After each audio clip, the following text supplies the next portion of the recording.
Panalo talaga. Ang ganda ng pagkakaluto. Tikman na natin.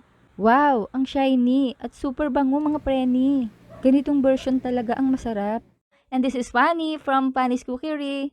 Sa isang mixing bowl ay magtakal ng 4 cups of glutinous rice flour. Maglalagay tayo ng tubig. Ayan, inid lang ng mabuti hanggang sa maging smooth. Then kumuha ng mixture ayon sa nais mong laki ng gagawin mong palitaw.